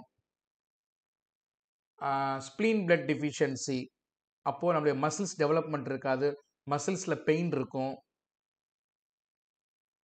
தென் ஹார்ட்ல பிளட் டிஃபிஷியன்சி வந்தா என்ன சிம்டம்ஸ், தூக்கமின்மை, insomnia, lot of dream disturbance, ப்ராப்பரான ப்ரொனவுன்சியேஷன், ப்ராப்பரான ஸ்பீச் வராது. இவ்வளவுதான் பேசிக்கலி திங்ஸ். ஸோ ஒரு வெளரிய நாக்கினுடைய டயக்னோசிஸ், அந்த வெளரிய நாக்கு எந்த உறுப்புகளோடு தொடர்பு படுத்தி பார்க்கணுங்கிறது அந்தந்த ஏரியாக்கள் தோன்றும் பொழுது நம்ம ஈஸியா ஐடென்டிஃபை பண்ணிடலாம். ஸோ ஒரு பேஷண்ட்ஸ் வராங்க, நாக்கு உற்று நோக்குறோம், நாக்கு எப்படி இருக்கு, ஸ்லைட்டா வெட்டா ட்ரையா காணப்படுது. எஸ்பெஷலி நாக்கினுடைய சைட்ஸ்ல வெளரி போயிருக்கு. Okay, liver blood deficiency. Ma'am உங்களுக்கு வந்து பீரியட்ஸ்லாம் நார்மலாக வருதா? இல்லை சார், கொஞ்சம் இர்ரெகுலர் பீரியட்ஸாக தான் இருக்குது. ஃப்ளோ நல்லா இருக்கா? இல்லை சார், கொஞ்சம் ஸ்கேண்டியாக தான் இருக்குது. ஓகே, ஹேர்லாம் எப்படி மேம் இருக்குது? நல்லா சாஃப்டியாக மாய்ஸ்சரிங்காக இருக்கா? இல்லை சார், கொஞ்சம் ட்ரை ஹேர் மாதிரி தான் இருக்குது, ஹேர் லாஸ் ஆகுது. ஓகே, அப்போ என்ன, லிவருடைய பிளட்டு ஹேரை நரிஷ் பண்ணலை. ஓகே, ஸ்கின்லாம் எப்படி மேம் இருக்குது? கொஞ்சம் ட்ரைனஸ் காணப்படுதா? எஸ் மேம், எஸ் சார், ஸ்கின்லாம் கொஞ்சம் ட்ரைனஸாக இருக்குது. எஸ்பெஷலி நெயில்ஸ் வந்து ரொம்ப ரஃப்பாக பிரிட்டில் நெயில்ஸாக இருக்குது, உடையுது, கிராக்கிங் இருக்குது. ஓகே, அப்போது லிவரோட பிளட்டு தான் நெயிலை நரிஷ் பண்ணும். அப்போ நம்மளே அந்த இண்டிகேஷன்ஸை பேஷண்ட்ஸ் கிட்ட கேட்க ஆரம்பிச்சிடலாம். எப்படி? நாக்கினுடைய தன்மையை வைத்துக்கொண்டே.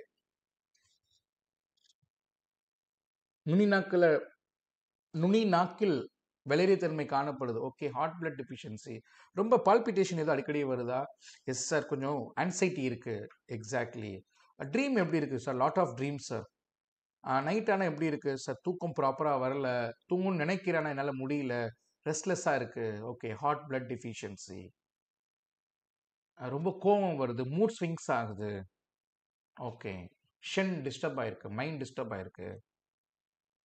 ஸோ அப்போ ஹார்ட்ல இருக்கக்கூடிய பிளட்டை நம்ம டானிஃபை பண்ணிட்டோம்னா the patient should be easily recovered from their problem. So this is the concept.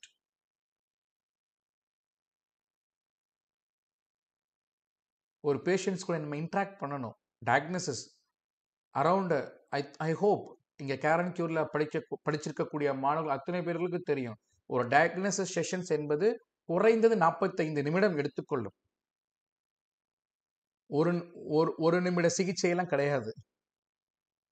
குறைந்தது ஒரு பேஷண்ட்ஸ்க்கு நம்ம எடுக்கக்கூடிய டைம் வெறும் டயக்னோசிஸ்க்கு மட்டும் இந்த ஃபர்ஸ்ட் டே 45 மினிட்ஸ். நான் சொல்றது ப்ராப்பர் டயக்னோசிஸ். சரி, இப்போ நம்ம டங்கில் ஒரு கலரில் வச்சு ஒரு ஆஸ்பெக்டை பார்த்தாச்சு. The next one tongue shape. சரி, டங்ல என்னென்ன ஷேப்லாம் இருக்கு? நம்ம டங்ல கலர் பார்த்தோம், அஞ்சுன்னு பார்த்தோம். என்னது? பேல், red, deep red, purple, blue. அதே போல ஷேப்ல தின், ரொம்ப சன்னமான நாக்கு. ஸ்வெல்லன், தடிமனான நாக்கு. பார்ஷியலி ஸ்வெல்லன், ஒரு புறம் தடித்து காணப்படும், மறுபுறம் நார்மலா இருக்கும். ஸ்டிஃப் டங், அவங்க நாக்கே வெளி நீட்ட முடியாது, ரொம்ப ஸ்டிஃபா இருக்கும். ஃபிளாசிட் டங், நாக்கு நீட்ட சொன்னோம்னா நாக்கு வந்து ஸ்டிஃபா நிக்காது, வெளியே வந்து டக்குன்னு கீழே விழுந்துரும். தளர்வான நாக்கு. லாங் டங், நீளமான நாக்கு. ஷார்ட் டங், குட்டியான நாக்கு. கிராக்டு டங், வெடிப்புகள் அதிகமாக காணக்கூடிய நாக்கு. கியூவரிங் டங், கியூவரிங் டங், அதாவது நாக்கு நீட்ட சொன்னா நாக்கு டான்ஸ் ஆடும், தட தட தட தட தட அப்படியே டான்ஸ் ஆடும். கியூவரிங் டங். டூத் மார்க், நாக்கு நீட்ட சொன்னோம்னா அந்த எட்ஜஸ், நாக்கினுடைய எட்ஜஸ் பகுதிகளில் வந்து பார்த்தீங்கன்னா அப்படியே அச்சா மார்க்கா இருக்கும். Tooth mark tongue. Then deviated, நாக்கு ஒரு பக்கமா வளைந்து காணப்படக்கூடியது. எஸ்பெஷலி பேரலிசிஸ் பேஷண்ட்டுக்கு பார்த்தீங்கன்னா இருக்கும், ஒரு புறமா நாக்கு நேரா இல்லாம வளைந்து காணப்படும். That is called deviated tongue. இப்படி டங் ஷேப்ல நிறைய இருக்கு. அதுல இன்னைக்கு நம்ம இன்ட்ரோடக்ஷன் கிளாஸ்ல ஒரு சில டங்ஸை மட்டும் நம்ம பார்க்க போறோம். First one is the swollen tongue, தடித்து காணப்படக்கூடிய நாக்கு. எப்படி சார் ஒரு நாக்கு ஸ்வெல்லனா இருக்க இல்லையாங்கிறத தெரிஞ்சுக்கலாம். இங்க மேல இருக்கக்கூடிய பிக்சரை பாருங்க. மேல ஒரு டங் நீட்டி இருக்காங்க. இந்த நாக்கிற்கும் உதட்டிற்கும் நடுவில் ஒரு கேப் தெரியுது, பாத்தீங்கன்னா தெரியும், ஒரு கேப் இருக்கு. அதே இந்த ஸ்வெல்லன் டங்னு சொல்லக்கூடிய தடிப்பான நாக்குல அந்த கேப் இருக்கான இல்ல, அப்படியே வாய் முழுக்க அந்த நாக்கு அடைத்து காணப்படுகின்றது. So this is the difference. Normal tongue, swollen tongue. I hope you all understand. Picture பார்த்துட்டு இருக்கீங்க நான் நம்புறேன். இங்க பாருங்க, இந்த கேப் இருக்கு, இங்க அந்த கேப் இல்ல. This is called swollen tongue. தடித்து காணப்படக்கூடிய நாக்கு. சரி, எதனால இந்த தடிப்பு தன்மை ஏற்படுது நாக்குல? இப்படி இருந்தா என்ன கண்டிஷன்? சிம்பிள், அவங்களுடைய உடம்புக்குள்ள கபம் என்கின்ற நிலை இருக்கின்றது. That is called dampness phlegm. dampness phlegm, கபம் அல்லது ஈரப்பதம் இருக்கின்றது.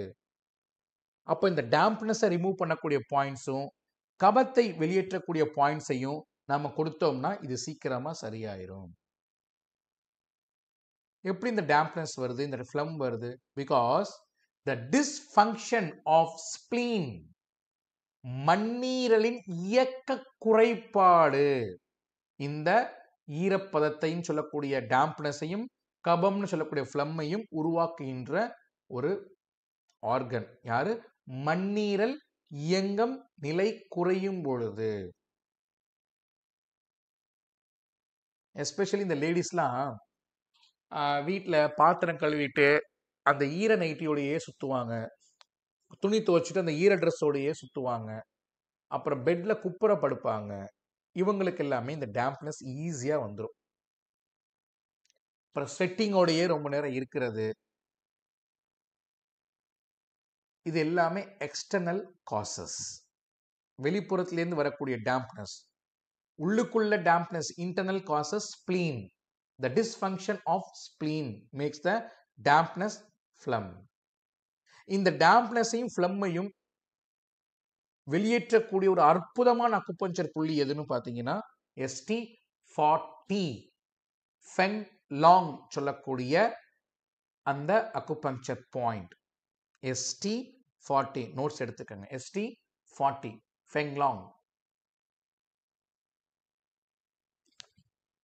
ஸோ ஒரு dampness இருந்தால் என்னென்ன மாதிரியான சிம்டம்ஸ் இருக்கும்? ஸ்லக்கினஸ், ஃபேட்டிக், அதாவது மந்தத்தன்மை, அதிக சோர்வு, பெருசாக பசி இருக்காது, loss of appetite, poor digestion, அடிக்கடி சளி பிடித்து காணப்படுதல், உடல் பருமன், இது எல்லாமே டேம்ப்னஸ் ஃப்ளம்னுடைய கான்செப்ட். அதிகப்படியான கிரீசி ஃபுட்ஸை எடுத்துக்கிறவங்களுக்கு இந்த டேம்ப்னஸ் கிரியேட் ஆகும். அதிகப்படியான பச்சை காய்கறிகளை எடுத்துக்கொள்பவர்கள், பச்சை உணவுகளை எடுத்துக்கொள்பவர்களுக்கு இந்த டேம்ப்னஸ் ஈஸியா வரும். பச்சை காய்கறி மீன்ஸ் என்ன சொல்றேன்னா, இந்த கிரீசி ஃபுட்ஸ், வளவளப்பு தன்மை கொண்ட உணவுகள், கேக்கு, பேக்கரி ஐட்டம்ஸு, ஜாமு, இந்த மாதிரியான கிரீசி ஃபுட்ஸு, என்ன சொல்றது, சீஸ், இந்த மாதிரியான விஷயங்கள் எடுத்துக்கொள்பவங்களுக்கு இந்த டேம்ப்னஸ் ஃப்ளம் வரும்.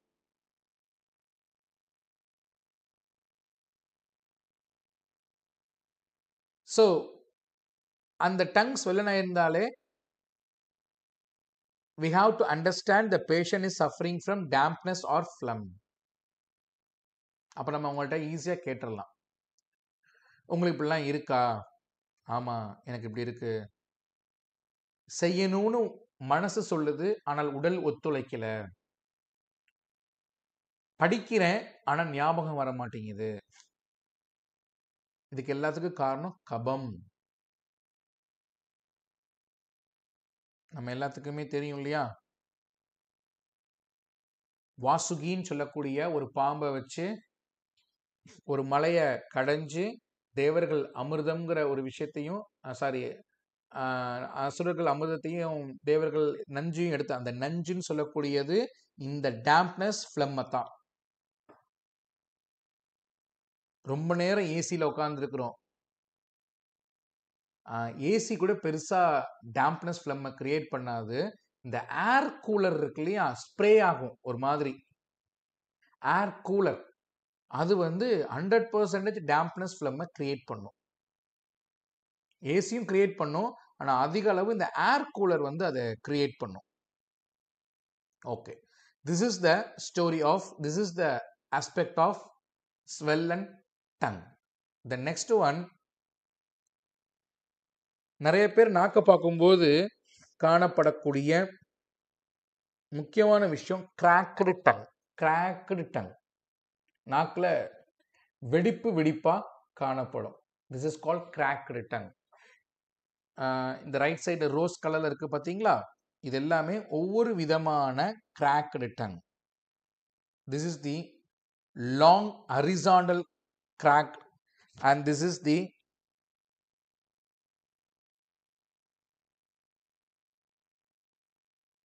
mixture of cracks, that is called a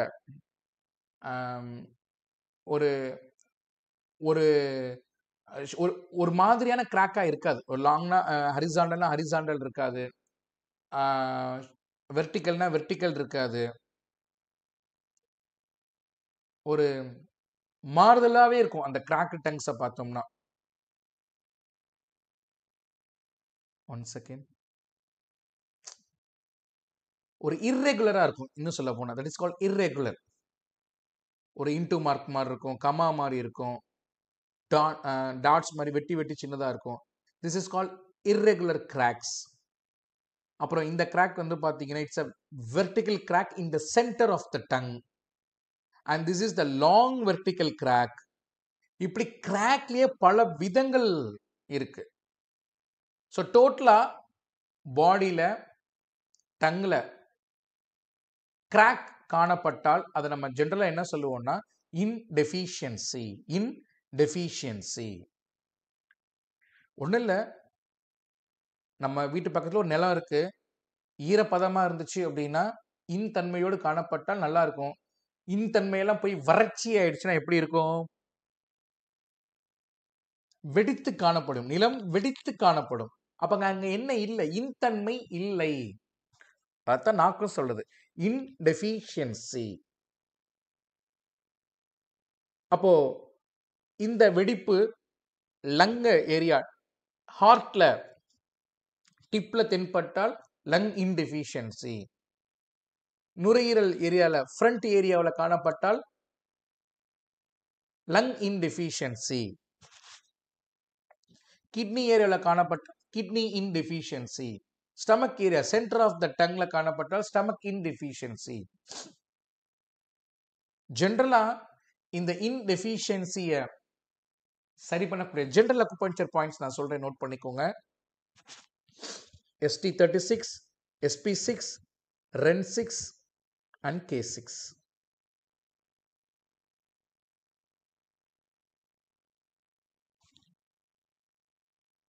ST36, SP6, REN6, K6. K6 optional. Maybe kidney indeficiency வந்திருந்தால் ஆனா போடலாம், தவறில்லை. ஸோ கிராக்டு டங் இப்போ பாருங்க, நம்ம ஷேப்ல எதெல்லாம் பார்த்துருக்கிறோம்? Thin, swollen, partially swollen, stiff, flaccid, long, short, cracked, quiver, இவ்வளோ இருக்கு. இதுல இன்னைக்கு இந்த அறிமுக வகுப்புல நம்ம ஸ்வெல்லன்கிற ஒரு ஷேப்பையும் கிராக்டுங்கிற ஒரு ஷேப்பையும் பார்த்துக்கிறோம். இந்த கிராக்ல இன்னும் சப்டிவிஷன்ஸ்லாம் இருக்கு. இப்போ பாருங்க, இங்க நுனியில சென்டர் ஆஃப் த டங்ல இருக்கக்கூடிய கிராக் இங்க நீளமா வந்திருக்கு. அப்படி வந்தா என்ன அர்த்தம்? என்னென்ன நோய்களை அது குறிக்கின்றது?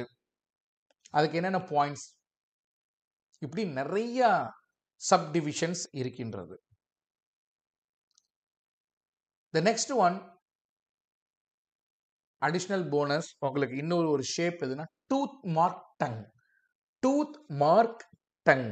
இப்போ பாருங்க, இந்த டூத் மார்க் டங்ல பாடியும் ஸ்வெல்லனாய் காணப்படுது. அட் த சேம் டைம் வரி வரியாக இந்த டூத் மார்க்கும் தெரியுது. இந்த மாதிரி நிறைய பேருடைய டங்கை நீங்க நோட் பண்ணியிருப்பீங்க. இது எதை குறிக்குது அப்படின்னா spleen qi deficiency. Spleen qi deficiency, மண்ணீரலின் ஆற்றல் குறைபாடு. மண்ணீரலுடைய ஆற்றல் குறைபாடு.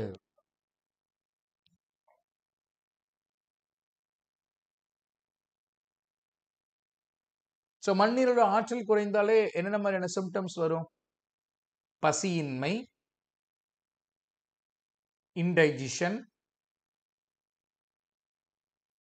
லாசிட்யூட், ஃபேட்டிக், நாம் உண்ணக்கூடிய உணவிலிருந்து உடல் ஆற்றலை பிரித்தெடுக்காமல் போகின்ற நிலை, இன்னும் சொல்ல போனா டயபெட்டிக்னு சொல்லக்கூடிய ஒரு நிலை.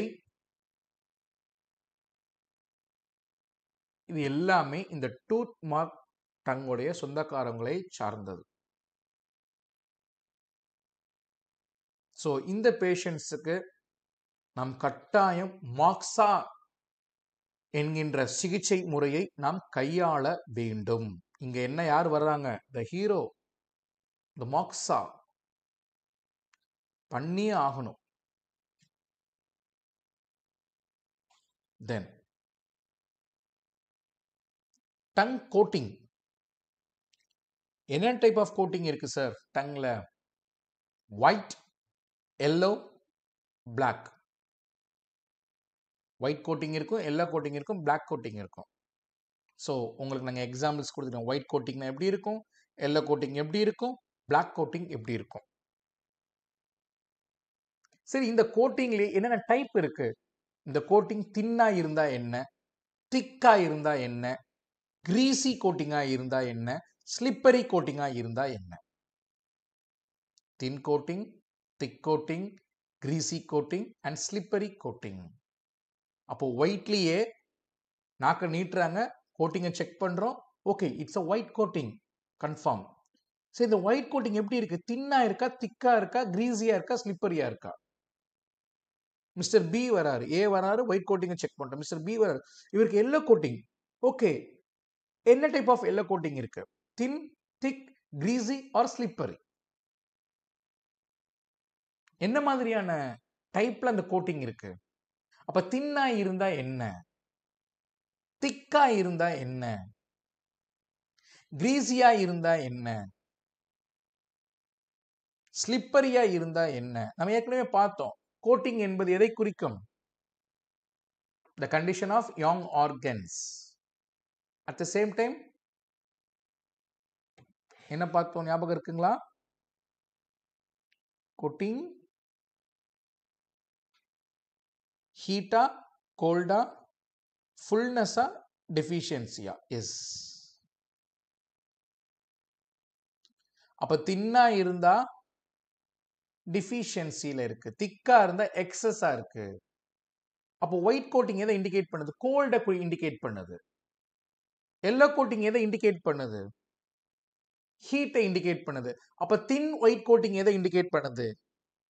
டிஃபிஷியன்சி இண்டிகேட் பண்ணுது. திக் ஒயிட் கோட்டிங் எதை இண்டிகேட் பண்ணுது? எக்ஸஸ் கண்டிஷன் ஆஃப் கோல்ட அது இண்டிகேட் பண்ணுது. இப்படி புரிந்து கொள்ளக்கூடிய ஒரு நிலைக்கு பேர் தான் டங் கோட்டிங். சார் நேத்து நான் வெளியே போயிருந்தேன் சார், ஃபுல்லா பனியில இருக்க வேண்டிய சூழ்நிலை ஆகி போச்சு சார். வந்தேன் காலையிலலாம் எனக்கு உடம்புலாம் நடுங்கிருச்சு, பயங்கர கோல்டு எஃபெக்ட் ஆச்சு. எங்கப்பா நாக்க நீட்டு, நாக்க நீட்டுனா பயங்கர ஒயிட்டு. சரி இப்போ எப்படி இருக்கு? தின்னா இருக்கு. இதை ட்ரீட் பண்ணாம விட்டோம்னா அடுத்த நாள் பாருங்க திக்கா மாறும். பிகாஸ் த பேத்தஜென்ஸ் சொல்லக்கூடிய எக்ஸ்டர்னல் ஃபேக்டர் அங்க growth ஆக ஆரம்பிக்குது. So the thin coating will be converted into thick coating.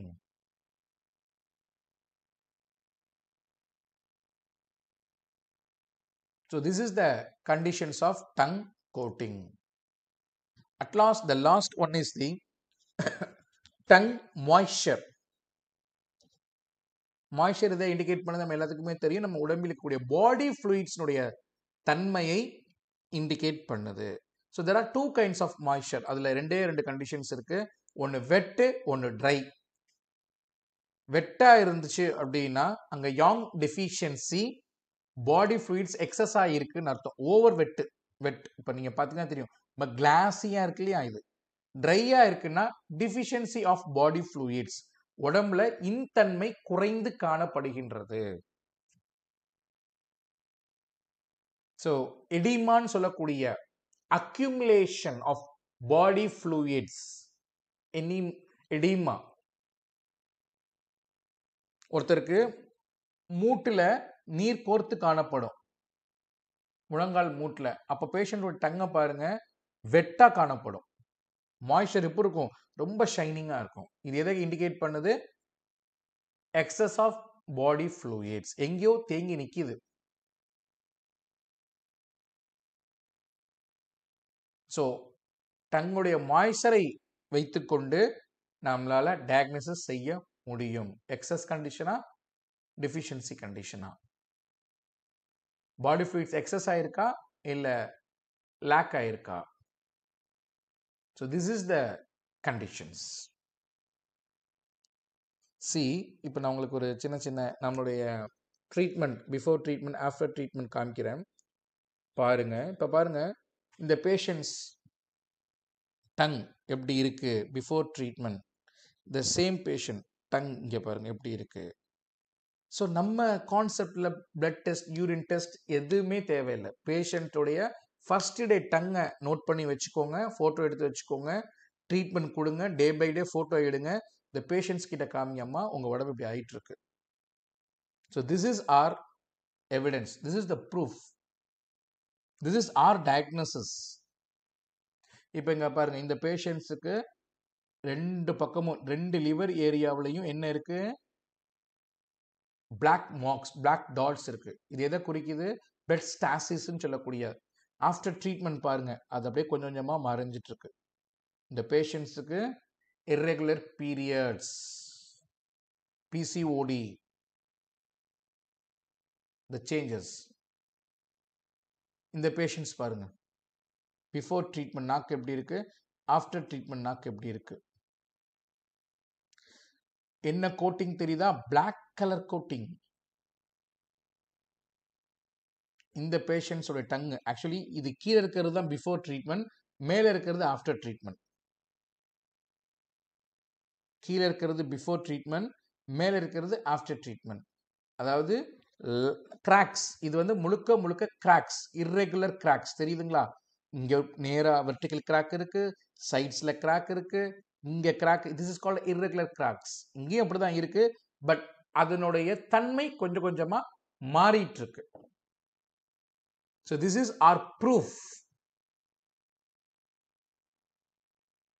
This is our proof.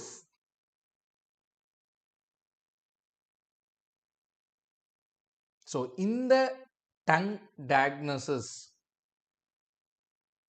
எவ்வளவு முக்கியத்துவம் வாய்ந்தவைன்னு நம்ம எல்லாருமே உணரணும்.